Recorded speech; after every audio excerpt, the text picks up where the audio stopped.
Stock x ray. आज हम अंशुल जी से जानेंगे कि कौन से स्टॉक विनर्स हो सकते हैं, कैसे चार्ट पर उनको रीड करना चाहिए और कौन से शेयर हैं जो कि 2026 में देखे जा सकते हैं as an stock winners. Anshul ji बताइए, कैसे शुरुआत करना चाहोगे आप? तो देखिए, हमेशा चार्ट पे पुराने विनर्स रीड कीजिए ताकि आपको ये पता हो। आप जो बोलते हो ना, मैं 1 सेकंड में बाइंग क्लेमेंट्स कैसे आइडेंटिफाई कर लेता हूँ, हम्म। और आप क्यों नहीं कर पाते हैं? वो इसलिए नहीं कर पाते हैं क्योंकि आप आप मतलब जो देख सुन रहे हैं, पुराने विनर्स आप रीड नहीं करते हैं। आप पुराने विनर्स रीड कर लीजिए, आपको अपने आप मिल जाएगा कि हम्म। कैसे आपको नए आइडेंटिफाई करने हैं। अब गणेश इको पे ही हमने बात की अभी थोड़ी देर पहले, किसी ने पूछा फ्रेश एंट्री। अब देखिए, गणेश इको में कहाँ से आपके ट्रेड बने थे। गणेश इको में ये पूरा, पहले तो बाइंग फोर्स था, ये पूरा बाइंग फोर्स था, तो ये हम्म। स्टॉक मेरे इंटरेस्ट में होना चाहिए था। ये पूरा शेकआउट था, मेरा इंटरेस्ट यहाँ पे नहीं होता। मेरा इंटरेस्ट कहाँ पे आता? जब ये पूरा पोल बन गया और ये फ्लैग बन गया, वीकली पे राइजिंग मूविंग एवरेज आ गए, तो अब यहां से मेरा इंटरेस्ट आना स्टार्ट होता। अब मैं इसको ट्रेड कैसे करता, कब तक करता? पहला मेरा ट्रेड निकल के आता जब ये फ्लैग पैटर्न का ब्रेकआउट इस कैंडल पे हो गया, फिर ये इनसाइड बार बनी, तो इसके हाई के ऊपर यहां पे मैं बाई करना स्टार्ट करता। यहां पे इसके ऊपर 276 पे मेरा बाई होता है। 1 2 3 4 हफ्ते, जो मैं बार बार कहता हूं, हम्म। फंडामेंटल ऑफ टेक्निकल एनालिसिस क्या है? 3 to 5 बार मूव।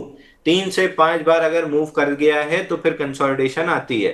ब्रेकआउट के बाद 4 हफ्ते, फिर 2 हफ्ते की कंसोलिडेशन। 2 हफ्ते की कंसोलिडेशन में क्या हुआ? ये 2 हफ्ते के लो यहाँ पे टूटे और हैमर फॉर्म हुआ। हैमर के हाई के ऊपर बाई करता है। इस एक हफ्ते में 21%, 4 हफ्ते में मिला के 30%। राइट, यहाँ पे प्ले हो हम्म। गया। अब फिर क्या बना? पोल, ये बना आपका पोल, ये बना आपका फ्लैग। इस कैंडल के हाई के ऊपर ब्रेकआउट कितने पे आया? 383। फिर 4 हफ्ते में कहां तक गया? 780 तक। तो लगभग ब्रेकआउट कितना था? 488 से 680 तक। इसके बाद क्या हो रहा है? अब आप बेस काउंट ही कर लो। अगर छोटे बेस काउंट करोगे, पहला बेस, दूसरा बेस, तीसरा बेस, चौथा बेस, पांचवा बेस, क्या ये छठवां बेस में प्ले करूंगा? अभी 2 बार मैंने जवाब दिए। सिक्स्थ बेस पे मेरा कोई इंटरेस्ट नहीं है, तो ये पूरा शेकआउट निकल गया। 50 वीक मूविंग एवरेज कैचअप हो गया। एक चीज आप नोट कर रहे हैं, मैं डेली चार्ट नहीं ट्रेड करता हूं, मैं वीकली या मंथली पे स्टॉक आइडेंटिफाई करता हूं। जो 1.5 साल से मैं बता रहा हूं कि वीकली और मंथली पे बड़े स्विंग्स आइडेंटिफाई कीजिए, फिर डेली पे छोटे छोटे प्ले कीजिए। अब क्या होता है, इस करेक्शन के बाद सबसे बड़ी दिक्कत रिटेल इन्वेस्टर के साथ क्या होती है? ये मूव देख लिया, अरे बहुत चल गया, अब क्या चलेगा? जबकि यही तो पहला मूव है आइडेंटिफाई करने का कि अब यहां से नई तेजी आना स्टार्ट होगी। अब मैं क्या ट्रेड करूंगा? जो बार बार मैं बोलता हूं, वीकली इनसाइड बार। ये क्या बनी? मोमेंटम के बाद। अब इस बाइंग को देखिए, कितनी बड़ी बाइंग है। नीचे वॉल्यूम देखिए, और हम्म। इस कैंडल पे वॉल्यूम देखिए, और कैंडल की साइज देखिए। इसका इनसाइड बार ब्रेकआउट प्ले करना है। 1 2 3 हफ्ते में 590 से गया 734। अब इस गिरावट को देख के आप घबरा जाएंगे कि 3 हफ्ते में लंबा गिर गया। सामने वॉल्यूम देखिए, इसकी एक्यूमुलेशन वॉल्यूम, इसकी एक्यूमुलेशन वॉल्यूम, और इन 3 हफ्ते की गिरावट के वॉल्यूम। इस ब्रेकआउट पे आप प्ले करेंगे, 2 से 3 हफ्ते में आपका बढ़िया पैसा बना के काम खत्म। अब आते जा रहे हैं हम किसकी तरफ? डेंजर जोन की तरफ। हम्म। मूविंग एवरेजेस के नीचे पूरा शेकआउट किया, वीक लॉन्ग्स एलिमिनेट हुए, ऊपर आया, मूविंग एवरेज पे रेस्ट किया। आप कभी भी, अगर मूविंग एवरेज इस तरीके से है, आप प्राइस ऊपर, मूविंग एवरेज के नीचे, फिर ऊपर आके जब यहां रेस्ट करना स्टार्ट करे, ये आपका बाइंग एरिया होता है। मूविंग एवरेज के नीचे गया, ऊपर आया, मूविंग एवरेज पे रेस्ट कर रहा है, तो ये आपका बाइंग फेज बना। यहाँ पे डेली पे ट्रेंड लाइन ब्रेकआउट, जब डेली पे आएंगे तो टाइटनेस मिलेगी। नहीं भी मिलती है, वीकली पे ये टाइटेस्ट बार है। इसका वॉल्यूम देखिए, लोएस्ट वॉल्यूम है। इसका ब्रेकआउट 1 2 3 4 5 हफ्ते में स्टॉक 617 से 850, 6 ब्रेकआउट हम प्ले कर चुके हैं, फ्लैग पैटर्न। तो बहुत जल्दी कभी आपको, अगर आप स्विंग भी ले लिए हैं वीकली जी। चार्ट का, तो बहुत जल्दी नहीं होनी चाहिए बुक करने की। फिर फ्लैग का ब्रेकआउट 840 से लेके 1131, अब पूरा चार्ट आप वापस देखिए। आपने यहां से स्टार्ट किया था, आपने यहां से लेना स्टार्ट किया था, कितना 270, कहां पहुंच चुके हैं 1160। क्या आपने 270 से 1160 पूरी मूव प्ले की? नहीं, बीच बीच में आप अपना 8 से 20%, 8 to 20% का मूव होता है, 3 to 5 बार्स मूव होती है। सामने लिख के रख लीजिए, मार्केट 3 से 5 बार में मूव करता है, 8 to 20% नॉर्मल रैली होती है। मिड कैप स्मॉल कैप में 8 to 40% की रैली होती है। 270 से आप कहां पहुंच गए? 1130। अब क्या हो रहा है? अब क्या हो रहा है? ये पुल बैक आया, आपने देखा हर पुल बैक के बाद जब भी पुल बैक आया नया हाई बना, प्रीवियस लो नहीं टूटा। पुल बैक आया नया हाई बना, प्रीवियस लो नहीं, इतने डीप पुल बैक के बाद भी प्रीवियस लो नहीं टूटा। मूव आया, पुल बैक आया, प्रीवियस लो नहीं टूटा, मूव आया, पुल बैक आया, प्रीवियस लो नहीं टूटा, मूव आया, pull back, previous low protected, move आया, pull back, previous low protected. अब आगे क्या हुआ?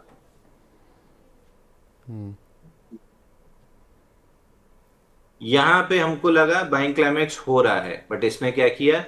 पुल back, moving average resting, moving average resting, इस पूरे बेस का यहां पे ब्रेकआउट आया। फिर कितना चला स्टॉक? 1140 से नॉन स्टॉप 2600। ये क्या किया? ये मूव्स आप देखिए, छोटी छोटी आइडियल मूव्स जिसको प्ले जी। कर सकते हैं, ये वन स्ट्रेच की लंबी मूव हो गई। प्रीवियस मूव्स के कंपैरिजन में अब इस मूव को देखिए, 2x ऑफ ब्रेकआउट है। हमेशा जितना ब्रेकआउट आया उसके बाद 2x of the move I. ये होता है आपका प्राइमा फेसी साइन कि क्या ये बाइंग क्लाइमेक्स बन रहा है। पता तो आपको कभी नहीं चलेगा जब तक बन नहीं जाएगा। तो बिल्कुल। यहां से अलर्ट साइन राइज हुए कि अब जहां पे भी प्रीवियस लो टूटेगा वहां पे मैं बाहर हो जाऊंगा। अब ये last buy before the sell था, ये आखिरी बाई था जहां से नया हाई बना। ये जैसे ही टूटा, अभी थोड़ी देर पहले वीडियो को रिवाइंड कीजिए, ये लेवल्स मैंने आपसे डिस्कस किए थे। 1904 टूटने के बाद बाइंग क्लाइमेक्स कंफर्म हुआ। 1904 क्यों? क्योंकि ये last buy before the sell था। ये जैसे ही टूटा, पुल बैक पे मूव दिया, या निकले ठीक नहीं, इस पुल बैक में निकले ठीक नहीं, ये छोटे छोटे पुल बैक्स में निकले ठीक। पहला टारगेट क्या आया आपका? वीकली, ये मंथली से लेके आया हूं मैं। मंथली स्विंग लो 807, उसके बाद 537, उसके बाद मूव जहां से स्टार्ट हुई थी 450। इस बिल्कुल। तरीके से आप विनर्स अगर रीड करते हैं तो आपको हमेशा पता होगा कि जैसे ही ये last buy before the sell cross हो रहा है, इसमें से आपको निकल जाना है। आप ही के फेवरेट काउंटर्स दिखा देता हूं वापस से। IRFC, ये था last buy before the sell, ये था लास्ट अंशुल बाई भाई, बिफोर द सेल अंशुल जहां से भाई, हाई बना अब था। एक्चुअली क्या है कि अब वो बताओ जो दर्शक सुनना चाहते हैं, दर्शकों को ये सुनना है कि 2026 के कौन से स्टॉक विनर हैं। ये हो सकता है सर, ये है जायसवाल निको। आपने 926 हफ्ते का बेस ब्रेकआउट है। आपने क्या प्ले किया था? आपने LTF में यही प्ले किया था 400। ये कितने हफ्ते थे? सिंपल 400 हफ्ते का बेस ब्रेकआउट। अब यहां देखिए, शेकआउट भी किया था, यहां ब्रेकआउट दिया, पहले फंसाया, फिर नया बॉक्स बनाया, फिर चला। तो ये शेकआउट आप केवल अपने स्टॉप लॉस के सहारे झेल सकते हैं, क्योंकि अगर फील्ड ब्रेकआउट हुआ तो वो ऐसे भी चला जाएगा। तो उम्मीद में नहीं बैठे रहना है कि दोबारा आएगा। अगर कट रहा है तो निकलना सीखिए। कौन सा चल सकता है? अभी हमने ऊपर देखा था जायसवाल निको, पूरा सेम पैटर्न है LTF और उसके जैसा, और अभी जस्ट स्टार्टिंग है। अगर फेल करना है तो 64 तोड़ देगा और फेल करते हुए घुस जाएगा। तो हम कहाँ निकलेंगे? 64 के नीचे। चला तो कहां तक जाएगा? नॉन स्टॉप, नॉन स्टॉप ये स्टॉक बहुत ऊपर तक जा सकता है। अंशुल भाई। ये नॉन स्टॉप। दूसरा बिल्कुल। स्टॉक, एक मिनट, एक और स्टॉक मैं आपको दिखा देता हूँ। एकदम मेरा नाम ही स्किप करा दिया, अपने भूल गया मैं। जायसवाल, हाँ, Karur Vysya. Flag breakout, flag breakout, flag. अब जब तक ये 250 के ऊपर है, पूरा 299 और 340 जाने की पूरी उम्मीद है। एक और विनर सर जो हमने डिसाइड किया था कि हम रीड करेंगे लेकिन कर नहीं पाए, वापस से कर लेते हैं। पीओसीएल, ये आप लोगों का बहुत फेवरेट काउंटर है। इस पे हमने शुरू कहां से किया था? आईपीओ के बाद चला। ये आईपीओ बेस आपका फ्लैग के तौर पे बना, ना कि पिनंट भी कह सकते हैं, बट मैं फ्लैग मान रहा हूं। इस कैंडल के बाद मैंने बाई करना स्टार्ट करना था 234। 3 हफ्ते में क्या हुआ? फिर वही 3 to 5 बार्स मूव। 1 2 3 हफ्ते 236 से गया कितना? 424, यानी ऑलमोस्ट आपका 100% रिटर्न। अब चूंकि इतना बड़ा मूव चला है, मूविंग एवरेज से इतना दूर है कि मूविंग एवरेज में आएगा। क्या किया? नीचे आया, ऊपर आया, इस लो को काट के शेकआउट किया और रेस्टिंग फेज में आया। इस हैमर के बाद हमारा इंटरेस्ट आना स्टार्ट होना चाहिए। यहां पे मैं आपको दो चीज रिपीट कर देता हूं। इस पूरे फेज में आप मेरे से पूछते पीओसीएल कैसा है, इससे खराब कोई काउंटर नहीं है मार्केट में। इस कैंडल के बाद आप पूछते इससे खराब कोई काउंटर नहीं है इस मार्केट में। इस हैमर के बाद आप मुझसे पूछते इससे बेहतरीन कोई काउंटर नहीं है इस मार्केट में। तो कभी ये कभी वो, कभी ये कभी वो, मार्केट बदल रहा है, चार्ट बदल रहा है, मेरा व्यू बदल रहा है। मेरा ईगो बड़ा नहीं है, मुझे पैसा कमाना है, मैं अपना व्यू तुरंत बदल लेता हूं। इस हैमर के बाद मेरा व्यू तुरंत बदल गया। हैमर आने के बाद आपकी मूव कितनी आई? हैमर आने के बाद अगले 13 हफ्ते में 247% चला स्टॉक। इस 247 में मैं पूरा नहीं खा पाता है, 3 हफ्ते बाद में निकल जाता है। 3 हफ्ते बाद में फिर कंसोलिडेशन एक्सपेक्ट करता है। 2 हफ्ते बाद यहां पे कंसोलिडेशन आई। फिर इस कैंडल के हाई के ऊपर मेरा इंटरेस्ट आना स्टार्ट होता है, जब ब्रेकआउट दे रहा था 505। 3 हफ्ते में प्ले करता है, यहां पे मैं निकल जाता। फिर इसी स्टॉक में हैमर बना तो मेरा फिर इंटरेस्ट आया। आप देख रहे हैं इनसाइड बार हैमर, इनसाइड बार हैमर कैसे बिल्कुल। चल रहा है। 3 हफ्ते चला, जिसमें बीच में एक और री एंट्री का मौका, जो मैं नहीं करता, बट अगर आप करते तो आपको 937 972 के ऊपर मिलता है। यहाँ पे क्लाइमेटिक मूव, काम खत्म। अब जब तक ये, फिर मैंने क्या डिस्कस किया? मूव, मूविंग एवरेज के नीचे, मूविंग एवरेज के ऊपर, मूविंग एवरेज पे रेस्टिंग। आ गया वही पैटर्न। मूव, मूविंग एवरेज के नीचे, मूविंग एवरेज के ऊपर, मूविंग एवरेज पे रेस्टिंग। यहाँ पे आ गया। इस बड़ी कैंडल के बाद जो कि 20% चली है, अब मेरा इंटरेस्ट आना स्टार्ट होता है। इसके हाई के ऊपर 4 हफ्ते में मेरे को बढ़िया प्रॉफिट मिली। फिर 4 हफ्ते कंसोलिडेशन, फिर 3 हफ्ते मूव, फिर 2 हफ्ते कंसोलिडेशन, 3 हफ्ते बिल्कुल। मूव। इस तरीके से आप प्ले करते रहो। अभी क्या हुआ है? मूविंग एवरेज के पास ये बना 4 हफ्ते का बॉक्स। इस कैंडल पे आपने ओपन लो के साथ ब्रेकआउट प्ले किया।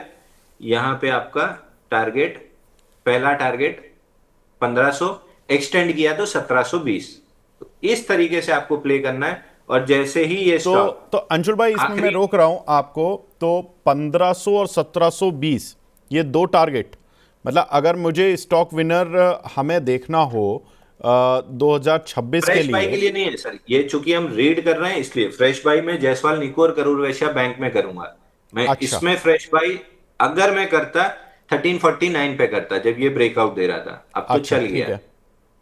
अब पहला टारगेट के ही पास है 1506, दूसरा 1720। तो ये रीडिंग के लिए है कि 1350 में आपको ब्रेकआउट बाई करना था। अब ये चार्ट मेरे को बहुत बेहतरीन लग रहा है, मैं बहुत ज्यादा बुलिश हूं। कल को आके कल को आके गलती से भी ये यहाँ पे फील्ड ब्रेकआउट बना के, मान लीजिए यहाँ पे ये फील्ड ब्रेकआउट बनाया और ऐसे आने लगा। ये last buy before the sell का लेवल है आपका। Last buy before the sell 1240 टूटा। इसके बाद इससे खराब कोई चार्ट मेरे मेरे पास नहीं होगा, कि इससे खराब कोई नहीं है। टारगेट आपका 896, 687, और अगला खुल जाएगा आपका 488। तो जैसे जैसे चार्ट बदलेगा वैसे वैसे मेरा व्यू बदलेगा, क्योंकि चार्ट स्टैटिक नहीं है, डायनेमिक है।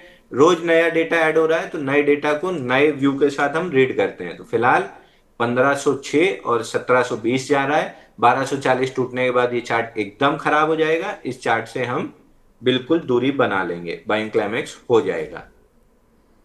तो बाइंग क्लाइमेक्स, ब्रेकआउट्स, चार्ट में लंबी मूव, लंबी में छोटे छोटे आप कैसे प्रॉफिट्स निकाल सकते हो, ये सारी चीजें अगर आप प्रीवियस विनर्स पे रीड करते हैं तो आपको भविष्य में ये पता होगा कि कब बाइंग क्लाइमेक्स बन रहा है, कब स्टॉक से निकल जाना है, कब स्टॉक में बने रहना है, कब नहीं बने रहना है, कब अच्छा हो रहा है, कब खराब हो रहा है। विनर्स रीड करेंगे तो आपको भविष्य पता चलेगा। बिल्कुल ठीक है। तो इस तरह से हमें स्टॉक विनर्स की पहचान कराई आज अंशुल जी ने, और किस तरह से आपको स्टॉक विनर्स आइडेंटिफाई करने हैं। और ये 2026 के लिए अंशुल जी ने एक ब्रह्म ज्ञान, जिसे मैं कह सकता हूँ, दिया है हमारे दर्शकों के साथ। और ये एक स्पेशल रिक्वेस्ट की थी हमने कि भाई आप हमने लूजिंग साइड तो बहुत देख ली, लेकिन विनिंग साइड कैसे सीखें, ये थोड़ा सा हमने पहलू समझा है। किसी किसी वीकेंड पे आधा घंटे बैठिएगा तो पूरे पीएसयू में आपको वापस रन थ्रू करा दूंगा कि पहले क्यों सबसे अच्छे थे, इंटरिम बजट के बाद से क्यों ये सबसे खराब हो गए। क्योंकि बाइंग क्लाइमेक्स हो गया वो तो आपने देख ही लिया 2-3 चार्ट में, बट एक बार विनर्स के रन थ्रू जरूर कर लेंगे। कोई वीकेंड में आपके पास टाइम होगा तो आधा घंटे बिल्कुल निपटा देंगे। बिल्कुल ठीक है अंशुल भाई, लेकिन बहुत बढ़िया लगा ये सेशन आपका।